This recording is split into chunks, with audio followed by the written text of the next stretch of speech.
Durante a campanha eleitoral, Trump afirmou inúmeras vezes que a adoção de tarifas alfandegárias seria uma maneira adequada para promover o enriquecimento dos Estados Unidos. Em diversos momentos, Trump chegou a dizer que colocar ou aumentar tarifas alfandegárias contra outros países era uma forma de taxar esses países ao invés de tributar a própria população. Além disso, Trump disse também que a palavra tarifa era a mais bonita do dicionário, mais bonita inclusive do que amor e respeito, ainda que menos bonita do que religião. Em síntese, Trump acredita que colocar tarifas ou elevá-las é uma forma de forçar as empresas ao redor do mundo a retirar suas plantas de outros países e recolocá-las nos Estados Unidos, o que, por óbvio, elevaria o nível de investimento, geraria mais empregos industriais e também faria com que os Estados Unidos não mais precisassem importar tantas mercadorias do exterior. Mas afinal, por que Donald Trump acredita tanto que as tarifas são a solução para os problemas dos Estados Unidos? Eu sou Ricardo Leães, professor e pesquisador de Relações Internacionais, e hoje eu vou te explicar por que Donald Trump gosta tanto de tarifas.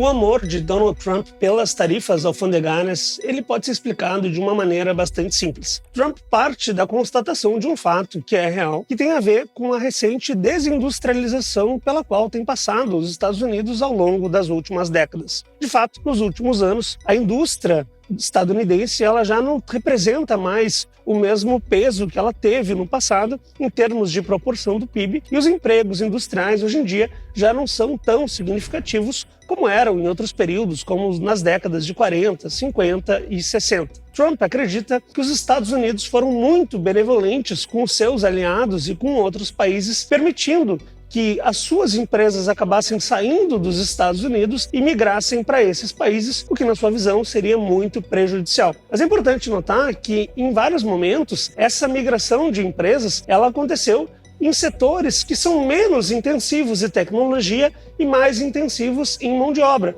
como é o caso da indústria têxtil, de calçados, também é o caso de eletroeletrônicos, eletrodomésticos, que hoje em dia já não são mais produzidos nos Estados Unidos, mas sim em países muito mais pobres. Por conta disso, Donald Trump também é muito crítico dos acordos comerciais que os Estados Unidos assinaram ao longo do tempo, como é o caso, sobretudo, do NAFTA, além de outros exemplos. Também, por esse motivo, Donald Trump rejeitou a possibilidade de assinar o acordo do Transpacífico, que eu já mencionei aqui no canal em vídeos recentes, que seria uma forma dos Estados Unidos de estreitar laços comerciais com 12 países do Pacífico, com o claro objetivo de escantear a China desse processo. Desse modo, a combinação de acordos comerciais com tarifas alfandegárias muito baixas, segundo Trump, seria a razão pela qual tantas empresas acabaram saindo dos Estados Unidos e, de alguma forma, colaboraram para que o país tenha um déficit comercial tão significativo. Em linha com esse argumento, o vice-presidente dos Estados Unidos, James Vance, afirmou recentemente que a globalização acabaria não tendo os resultados imaginados pelos Estados Unidos, uma vez que o seu objetivo, segundo ele, era transferir as indústrias de menor valor tecnológico para o exterior, mas manter as mais intensivas em capital e em tecnologia nos Estados Unidos. Entretanto, como hoje em dia a China já se mostrou capaz de avançar tecnologicamente e concorrer contra os Estados Unidos, mesmo em setores fundamentais, isso implicaria, segundo essa visão, a necessidade de interromper a globalização e de buscar um mundo econômico alternativo. Um dos maiores símbolos deste processo de industrialização que tem vivido os Estados Unidos é o chamado Rust Belt, o cinturão da ferrugem. Essa região é o berço industrial dos Estados Unidos e durante muito tempo congregou a maior parte das empresas industriais que estavam localizadas no país. Um dos maiores exemplos era justamente a cidade de Detroit, que foi considerada por muito tempo a capital da indústria automotiva mundial, com marcas muito importantes como a Ford, a GM e a Chrysler. Entretanto, por conta desse processo que eu mencionei anteriormente, hoje em dia Detroit já não ocupa esse lugar, uma vez que várias dessas fábricas acabaram tendo que sair diante da competitividade que outros países começaram a apresentar. Quando a gente olha os dados em relação a esse fenômeno, é sim justo afirmar que os Estados Unidos estão passando por um processo de desindustrialização, uma vez que, como eu mencionei anteriormente, a indústria já não tem a mesma participação em relação ao PIB e os empregos industriais também não são tão mais significativos. Hoje em dia, o setor de serviços é o mais importante e o mais dinâmico da economia estadunidense. Entretanto, embora esse fato seja sim verdadeiro, é importante lembrar que muitos economistas já falam há muito tempo que o processo de desindustrialização de um país muito rico, ele na verdade é um processo bastante comum, por uma série de razões que eu vou explicar agora. À medida que um país se torna mais rico, é normal que haja ganhos de produtividade e intensificação no uso de tecnologias. Por conta da própria dinâmica do capitalismo, as empresas têm que buscar poupar custos de todas as formas. E uma das maneiras que essas empresas utilizam é justamente investindo em maquinarias e, mais recentemente, até em robôs, para aumentar a produtividade das suas empresas. Isso faz com que fique muito mais difícil manter a produção de determinados setores que são muito intensivos em mão de obra. Como eu mencionei anteriormente, têxteis, calçados, eletroeletrônicos, eletrodomésticos. Então, como há um aumento geral do nível de salário nesses países mais ricos, fica muito difícil para que essas indústrias que são muito intensivas em mão de obra, para que elas consigam se manter nesses países, de modo que elas acabam tendo que optar, migrar para outros países que tenham custos de mão de obra menos elevados para poder manter a competitividade. Por isso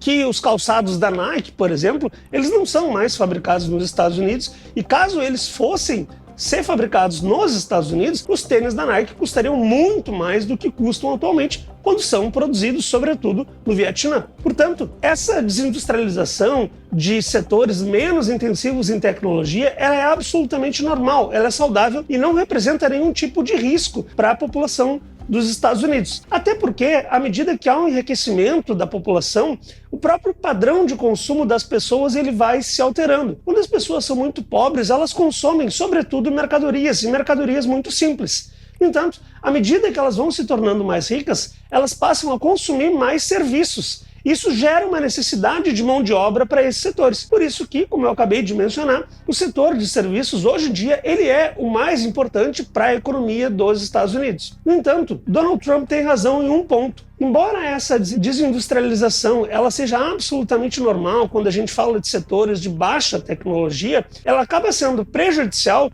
quando ela envolve também setores de mais alta tecnologia. O que acontece é que os países ricos, todos passaram de alguma forma por um processo de desindustrialização, mas a maioria deles conseguiu se manter no topo da economia mundial porque eles conservam setores muito intensivos em tecnologia que garantem a primazia deles no mercado internacional em termos de comércio exterior e o que beneficia a economia como um todo. O grande problema é quando países desse patamar de renda começam a perder espaço também em setores de mais alta tecnologia e isso de fato tem acontecido nos Estados Unidos. A China, atualmente, ela é líder em diversos setores que são a vanguarda do que a gente está imaginando para a economia do século XXI, como as baterias, energias renováveis, carros elétricos, e tudo indica que ela vai ser competitiva também no futuro em semicondutores, em inteligência artificial e até mesmo na produção de aviões.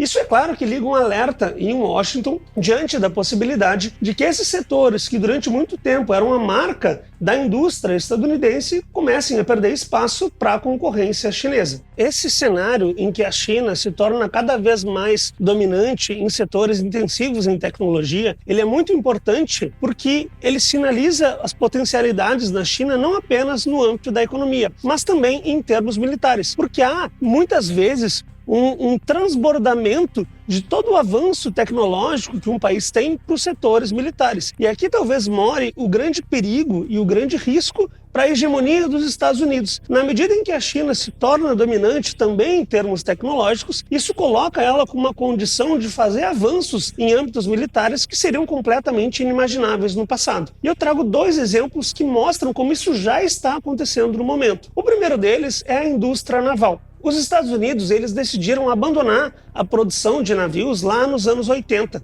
Naquela época, eles consideravam que essa indústria ela já não era tão importante assim como havia sido no passado e que seria interessante transferir a produção desses estaleiros para países que pudessem oferecer mais competitividade e navios mais baratos. Naquela época, o primeiro caso foi o Japão. O Japão se tornou o grande produtor de navios do mundo nos anos 80. E logo em seguida, a Coreia do Sul acabou aprendendo com os japoneses como fazer isso e também teve um grande dinamismo na indústria naval. O grande problema para os Estados Unidos é que a partir dos anos 2000 foi a China quem entrou nesse mercado e a China se tornou absolutamente dominante. Hoje em dia, a indústria naval chinesa ela é a mais significativa do mundo, ela consegue competir com qualquer outro país e isso se traduziu num cenário em que a China passou a ter a maior marinha do mundo. Ou seja, acontece aquilo que eu mencionei anteriormente. Avanços em setores civis da indústria, eles começam a ter transbordamento para setores militares e isso coloca em risco a hegemonia dos Estados Unidos quando a gente leva em consideração que o poderio militar é fundamental para qualquer grande potência. Além desse exemplo da indústria naval, que já mostra uma dificuldade muito grande para os Estados Unidos, porque a Marinha foi fundamental para consolidar a hegemonia estadunidense ao redor do mundo, sobretudo depois da Segunda Guerra Mundial, a gente tem um caso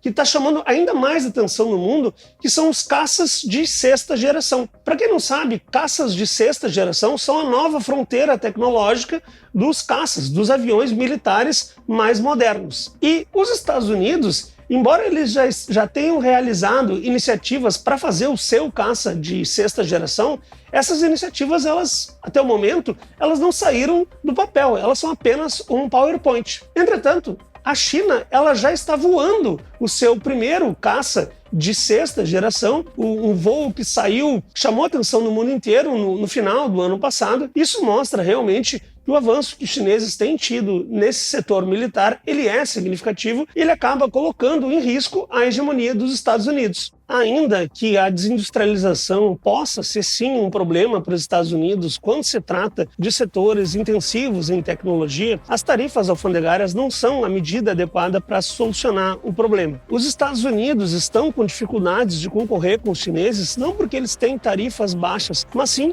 porque os chineses estão tomando medidas mais corretas do que os Estados Unidos, que estão os colocando numa situação de vantagem. Mesmo que a elevação dessas tarifas alfandegárias ela possa, de fato, impedir a chegada de mercadorias chinesas nos Estados Unidos, ela não vai resolver o problema, porque ela apenas vai proteger uma indústria decadente, uma indústria que está cada vez com mais dificuldade de competir no mercado internacional. E a tendência, inclusive, é que essa indústria ela se acomode, ela tenha menos incentivo para se desenvolver do ponto de vista tecnológico, justamente porque ela está protegida da concorrência internacional. Além disso, é importante lembrar que essas tarifas baixas, elas são necessárias para os Estados Unidos na medida em que ela garante que parte do consumo que exista nos Estados Unidos possa ser por valores menores. Como eu mencionei anteriormente, os Estados Unidos não querem mais produzir tênis da Nike. Então, ter tarifas mais baixas é o caminho para que a sua população possa gastar menos com esse tipo de produto e sobre mais dinheiro para que elas consumam outros produtos também. Se houver um aumento geral das tarifas, como o Donald Trump propôs lá atrás, isso vai representar um empobrecimento da população e um aumento de custos muito significativo para a indústria dos Estados Unidos, porque parte das importações dos Estados Unidos são justamente insumos que a indústria necessita e que ela não consegue produzir internamente. Então, na prática, aumentar essas tarifas, ao invés de beneficiar a indústria dos Estados Unidos, vai prejudicá-la, vai dificultar suas condições de competir no mercado internacional e, em médio e longo prazo, vai, inclusive, representar um ganho para os chineses, embora, como eu sempre tenho dito, em curto prazo a tendência é que todo mundo sofra de alguma forma. Nesse sentido, Joe Biden, apesar de ter cometido uma série de erros, em especial a posição dos Estados Unidos diante do genocídio em Gaza, ele parecia mais antenado com essa questão, porque a perspectiva de Joe Biden era justamente buscar uma aproximação com seus aliados para atrair investimentos em setores em que os Estados Unidos estão com dificuldades, como é justamente o caso dos semicondutores, que atualmente contam com uma liderança de Taiwan. O esforço que Joe Biden fez nesse momento foi viabilizar investimentos de de empresas taiwaneses nos Estados Unidos, para tentar, de alguma forma, mitigar esse cenário de decadência tecnológica do país. Entretanto, as medidas que Donald Trump tem colocado, inclusive contra os seus aliados, tudo indica que não vão surtir qualquer efeito positivo, mas que, na verdade, vão acelerar uma decadência que já vem acontecendo. Bom, pessoal, esse então foi o vídeo de hoje. Mais uma vez agradeço a todos vocês que chegaram até o final. Peço que se inscrevam, que curtam, que comentem e que compartilhem para todas as pessoas que tenham interesse em política internacional. O que eu tenho notado tem se tornado cada vez mais comum diante do mundo que está cada vez mais desequilibrado e tumultuado.